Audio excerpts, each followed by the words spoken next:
Hi everyone, this is the video number 3 for NEET students. Today we will start the chapter number 2. In this first video of chapter number 2, we will see electrostatic potential due to point charge, also electrostatic potential due to dipole, and also we will see electrostatic potential energy. Okay, if there are system of charges, then how can we find the electrostatic potential energy of the system, etc. We will see in this video, and we will also solve some MCQs based on this theory. First of all, you should know about work done to bring unit positive charge from one point P to point Q. So suppose we are given 2 points, point P and point Q, and we want to move the unit positive charge, suppose plus 1 coulomb charge, okay, from point P to Q. So how much work is required? That we will find. Okay,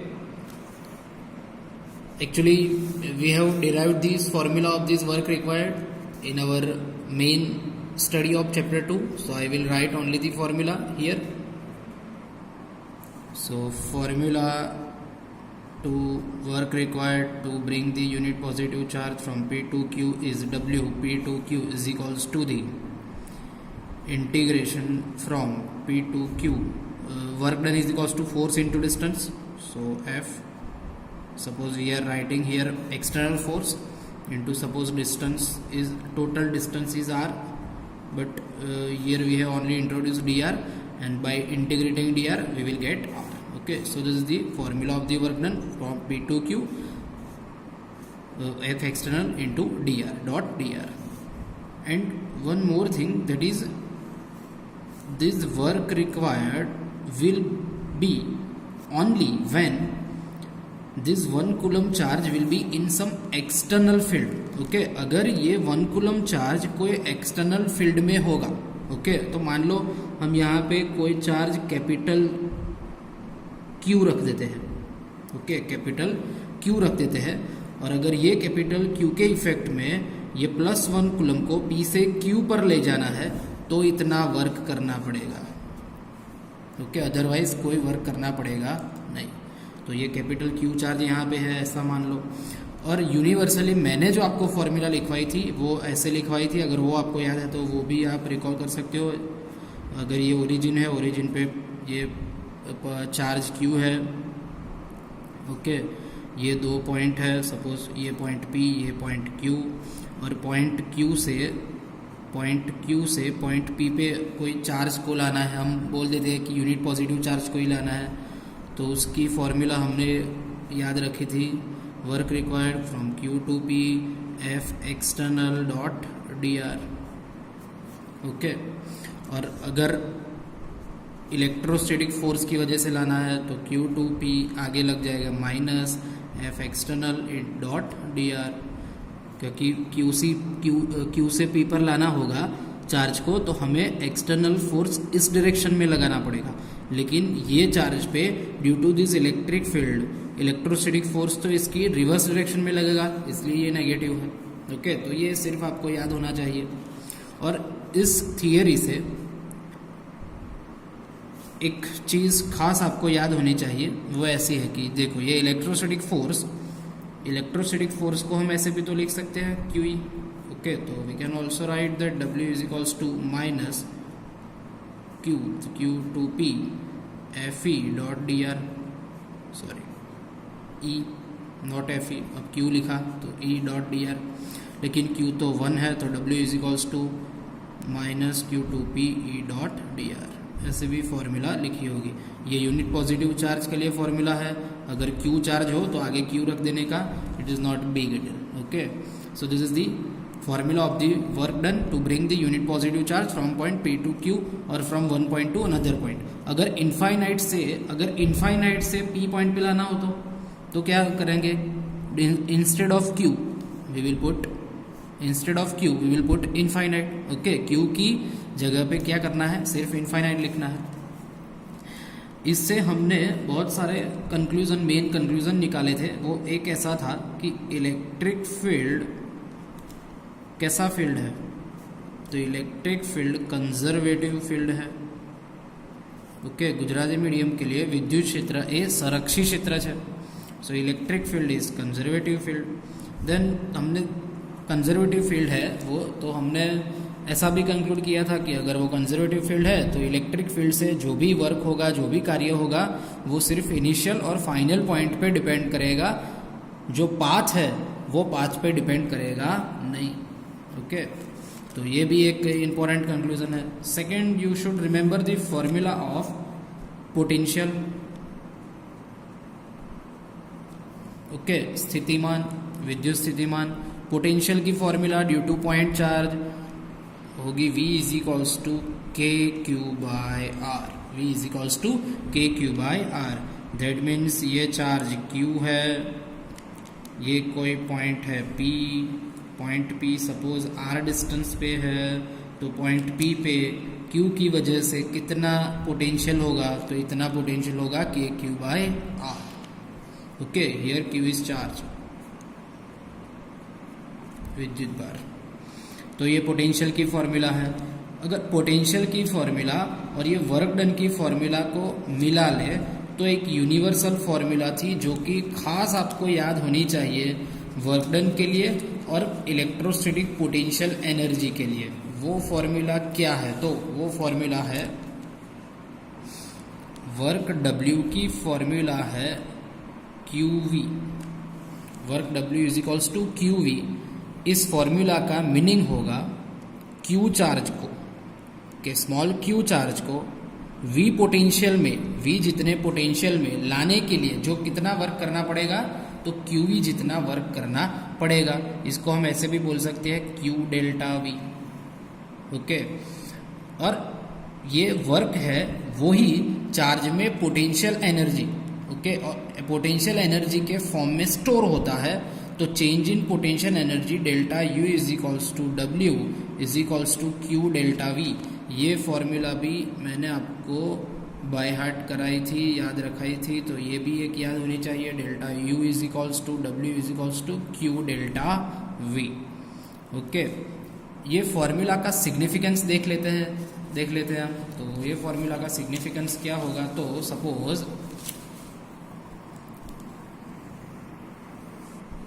ये again origin है, Q charge origin पे है, दो point है, एक P, एक दूसरा point है R। ओके, मान लो दोनों के बीच डिस्टेंस R है, दोनों के बीच का डिस्टेंस क्या है, R। एक ये डिस्टेंस है, वो है सपोज RP, ये एक ये डिस्टेंस है, सपोज ये है RR। ओके, और हमें बोला गया कि Q चार्ज Q को स्मॉल चार्ज Q को पॉइंट R से पॉइंट P पे ले जाने के लिए कितना वर्क करना पड़ेगा, और अगर चार्ज Q को पॉइंट P पर ले जाए तो उसकी पोटेंशियल एनर्जी में, इलेक्ट्रोस्टैटिक पोटेंशियल एनर्जी में क्या चेंज आएगा, वो पूछा गया है। तो वर्क डन और चेंज इन पोटेंशियल एनर्जी दोनों की फॉर्मूला तो सेम, क्या है वो, Q delta V। Okay, that means Q delta V means potential of the final point Vp minus potential of the initial point VQ। Charge तो Q ही है, Vp means K। अब potential किस charge की वजह से है, वो तो कैपिटल Q चार्ज की वजह से होगा। Vp means potential at point P पे पोटेंशियल किस चार्ज की वजह से है, कैपिटल Q। ओके, तो KQ by RP minus KQ by RQ। अगर आपको ऐसा एग्जाम्पल पूछा तो सब वैल्यूज रख दो, you can find out the answer. तो ये एक है। बाद में आपको पोटेंशियल के रिगार्डिंग छोटी छोटी चीज़ें याद होनी चाहिए, जैसे कि पोटेंशियल की formula due to point charge वो हमने देख ली, that is the K Q by R. R distance है, क्यू चार्ज है और के तो कांस्टेंट। ओके, 9 × 10⁹। देन ये एक स्केलर क्वांटिटी है, not vector quantity. Scalar quantity है तो डायरेक्शन की ज़रूरत होगी नहीं। ओके, है स्केलर क्वांटिटी, लेकिन पोटेंशियल की वैल्यू नेगेटिव, ज़ीरो और पॉजिटिव तीनों हो सकती है। याद रखना, अगर चार्ज पॉजिटिव है तो पोटेंशियल भी पॉजिटिव होगा, चार्ज नेगेटिव है तो पोटेंशियल भी नेगेटिव होगा, और अगर चार्ज है ही नहीं तो पोटेंशियल ज़ीरो होगा। ओके, उसका यूनिट होगा वोल्ट और जूल पर कूलम, जो भी याद रखना है वो, उसका डायमेंशन भी पूछा जा सकता है। ओके, तो ये सब छोटी छोटी चीज़ें पोटेंशियल के बारे में। Okay, now we will see the formula of potential due to electric dipole. Dipole की वजह से पोटेंशियल कितना होगा तो वो देख लेते हैं।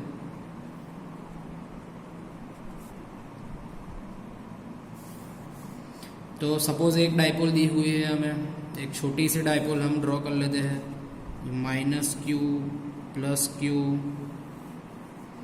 ओके, ये उसका सेंटर हो, ये कोई पॉइंट P है, पॉइंट P पे हमें पोटेंशियल फाइंड करना है। उसे पॉइंट P का डिस्टेंस सपोज r है ओरिजिन से, तो पॉइंट P पे पोटेंशियल क्या आएगा वो हमने स्टडी में प्रूव किया है। क्या आएगा तो Kp cos θ divided by r²। क्या आएगा? Kp cos θ divided by r²। Okay, यहाँ पे मेन चीज़ एक तो थीटा क्या है, तो थीटा है ये एंगल जो कि सेंटर पे बनेगा, एंगल जो कि सेंटर पे बनेगा, ये वाला। ओके, के तो constant, P dipole electric dipole moment जिसकी फॉर्मूला होगी 2aq, ये टोटल डिस्टेंस होगा 2a। ओके, इससे दो कंक्लूजन मिलेंगे। 1, ऑन एक्सिस पे, ये डाइपोल की एक्सिस पे कितना पोटेंशियल होगा, एक तो वो मिलेगा, तो कितना होगा एक्सिस पे potential Kp by r², because theta is 0। दूसरा, इक्वेटर पे क्या मिलेगा, तो इक्वेटर पे मिलेगा potential 0, because theta is equals to 90 degree. Okay, तो ये है potential due to electric dipole. ऐसा भी एमसीक्यू आ सकता है कि देखो पॉइंट चार्ज की वजह से पोटेंशियल जो है वो डिस्टेंस के ओनली इनवर्सली प्रोपोर्शनल है, V proportional to 1/r। But dipole में क्या होगा, potential proportional to 1/r²। Okay, तो ये एक इम्पॉर्टेंट चीज़ है, ये खास आपको याद रहना चाहिए। फिर आपको ये भी पता होगा कि अगर एक सिस्टम दी हुई है, अगर कोई सिस्टम दी हुई है चार्जेस की, मान लो कि अगेन ये एक कार्टेशियन कोऑर्डिनेट सिस्टम है, इसमें बहुत सारे चार्ज दिए हुए हैं। हम 3 चार्ज लेते हैं, Q1, Q2 एंड Q3। ये पॉइंट O है ओरिजिन। अगर पूछ ले हमें कि पॉइंट O पे पोटेंशियल फाइंड करो, तो पॉइंट O पे कितने पोटेंशियल निकलेंगे? 3, Q1, Q2 और Q3 तीनों की वजह से। ओके, सपोज ये डिस्टेंस R1 है, ये R2 है और ये डिस्टेंस R3 है, तो पॉइंट पे टोटल पोटेंशियल कितना मिलेगा, तो KQ1 by R1 plus KQ2 by R2 plus KQ3 by R3। Okay, ये सिस्टम की पोटेंशियल एनर्जी भी आपको फाइंड करनी आनी चाहिए। अगर सिस्टम की पोटेंशियल एनर्जी बोले तो क्या करने का, पहले Q1 को लाओ। Q1 को लाने के लिए एनर्जी कितनी आएगी, 0, ये हमने पढ़ा है। फिर Q2 को लाओ, Q2 को लाना है तब Q1 प्रेजेंट है, तो Q2 को जब लाएंगे तो Q1 की वजह से सब कुछ वर्क करना पड़ेगा, कार्य करना पड़ेगा, और वो उसमें पोटेंशियल एनर्जी के फॉर्म में स्टोर हो जाएगा। तो यूटी की फॉर्मूला क्या आएगी, KQ2 डिवाइड बाय, अगर ये डिस्टेंस हम ले लेते हैं R12 और R21 जो भी लो, K Q2 by R21 into Q1, okay, plus sorry ये U2 आ जाएगा। अब U3 मीन्स Q3 को लाने के लिए कितनी एनर्जी चाहिए, तो Q3 को लाना है तो Q1 भी प्रेजेंट है और Q2 भी प्रेजेंट है, तो Q1 की अगेंस्ट में भी वर्क करना पड़ेगा और Q2 के अगेंस्ट में भी वर्क करना पड़ेगा। तो क्या आएगा देखो, Q3 पहले Q1 की वजह से के Q1 upon R13 plus Q3 फिर Q2 की वजह से तो के Q2 अपॉन R23। तो ये अगर ये तीनों का समेशन कर लो तो ये सिस्टम की टोटल इलेक्ट्रोस्टैटिक पोटेंशियल एनर्जी हो जाएगी। ओके, तो ये सारी थियरीज है। थियरी और एक भी देख ले, एक और थियरी भी देख लेना, वो है इक्विपोटेंशियल सरफेसेस। इक्विपोटेंशियल सरफेस क्या होती है, तो जो सरफेस पे पोटेंशियल सेम होता है, हर एक पॉइंट पे पोटेंशियल सेम होता है, तो उसको हम बोलेंगे इक्विपोटेंशियल सरफेस। ये थियरी भी देख लेना, उसमें से MCQ आ सकते हैं। ओके, तो ये सब थियरी है। अब उसके अकॉर्डिंग हम MCQ सॉल्व करेंगे। MCQ 1 जनरली ये जो मैं फर्स्ट MCQ करा रहा हूँ वो जनरली पूछा जाता है गुजकेट में भी, नीट में भी। ओके, तो देखो ये MCQ इस तरह से है। ये एक स्फेरिकल सेल है, उसके ऊपर एक दूसरा स्फेरिकल सेल और उसके ऊपर एक तीसरा स्फेरिकल सेल। 3 हो सकते हैं, 4 हो सकते हैं, 2 हो सकते हैं, हम ले रहे हैं 3। आपको मेथड आनी चाहिए। ये फर्स्ट सेल का नाम A है, दूसरे का B, तीसरे का C। सपोज फर्स्ट की रेडियस A है, स्मॉल a, सेकेंड की radius small b and third की रेडियस स्मॉल c। तीनों के ऊपर चार्ज है। जो तीनों के ऊपर चार्ज है उसमें जो फर्स्ट A है उसके ऊपर चार्ज डेंसिटी सिग्मा है। A के ऊपर है चार्ज डेंसिटी सिग्मा, दूसरे के ऊपर है चार्ज डेंसिटी माइनस सिग्मा और तीसरे के ऊपर है चार्ज डेंसिटी अगेन सिग्मा। अब क्वेश्चन बहुत तरीके से पूछा जा सकता है। ओके, कि क्वेश्चन ये भी हो सकता है कि जो A है उस पर पोटेंशियल फाइंड करो, ओके, फिर B है उस पर पोटेंशियल फाइंड करो, C है उस पर पोटेंशियल फाइंड करो। तो क्वेश्चन तो कोई भी हो सकता है। ओके, आपको मेथड आनी चाहिए। तो यहाँ पे सपोज क्वेश्चन है कि A की सरफेस पे, जो A है उसकी सरफेस पे पोटेंशियल फाइंड करो। क्वेश्चन क्या है कि A की सरफेस पे पोटेंशियल फाइंड करो। सबसे पहले हम तीनों चार्ज फाइंड कर लेंगे। सपोज A पे चार्ज QA है। ओके, अब आपको आना चाहिए कि सिग्मा इज इक्वल्स टू क्या होगा, Q बाई A। तो Q इज इक्वल्स टू क्या होगा, सिग्मा इंटू एरिया ऑफ ये जो फर्स्ट स्फीयर है A वाला, उसका एरिया, तो वो तो क्या होगा 4 pi small a square. B के ऊपर कितना चार्ज होगा, minus sigma into 4 pi B square. C के ऊपर कितना चार्ज होगा, तो plus sigma into 4 pi C square, 4 pi R square, area formula of the area की फॉर्मूला।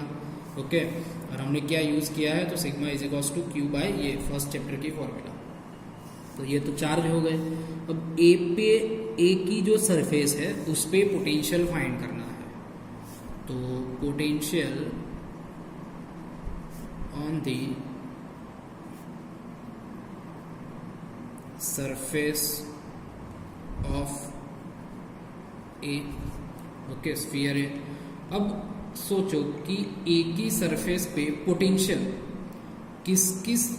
कौन कौन से चार्जेस की वजह से लगेगा। तो एक तो A वाले चार्ज की वजह से लगेगा, B वाले चार्ज की वजह से भी लगेगा और तीसरा C वाले चार्जेस की वजह से भी लगेगा। ओके, तो ये तीनों चार्जेस की वजह से A की सरफेस पे पोटेंशियल जनरेट होगा। तो हमें चाहिए टोटल नेट। तो A पे पोटेंशियल चाहिए तो फर्स्ट फॉर्मूला जो आएगी वो Q A divided by distance, that is the R, वो तो रेडियस क्या दी है small a, then plus K QB divided by B plus K QC divided by C।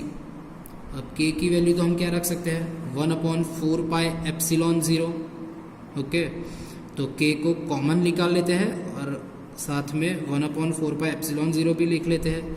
QA के formula sigma into 4 pi A square, QB की minus sigma into 4 pi B square and QC की sigma into 4 pi C square. इसके divide by A, B and C आप इसको solve कर सकते हो और आंसर ला सकते हो। ओके, सिग्मा कॉमन 4 पाई सब में कट जाएगा, ए स्क्वायर एक का कट जाएगा, तो सिग्मा इंटू आंसर आएगा ए सिग्मा अपन एप्सिलॉन जीरो रहेगा, सिग्मा अपन एप्सिलॉन जीरो ए माइनस बी प्लस सी, ये ऐसा कुछ आंसर आएगा आपका सरफेस ए पे जो पोटेंशियल है उसका। ओके, तो ऐसा एमसीक्यू बहुत बार पूछा जा चुका है। नाउ सेकेंड एमसीक्यू इसमें दिया हुआ है कि एक स्क्वायर है जिसकी साइड जो है हम साइड लिख लेते हैं √2 मीटर है और सारे कॉर्नर पे 1 माइक्रोकूलम चार्ज दिया हुआ है, 1 माइक्रोकूलम 1 माइक्रोकूलम 1 माइक्रोकूलम 1 माइक्रोकूलम। हमें फाइंड करना है कि ये दोनों जो डायगोनल्स है उसके इंटरसेक्शन पॉइंट, ये पॉइंट पे टोटल पोटेंशियल कितना होगा। सपोज ये पॉइंट O है तो O पॉइंट पे टोटल पोटेंशियल कितना होगा वो फाइंड करना है।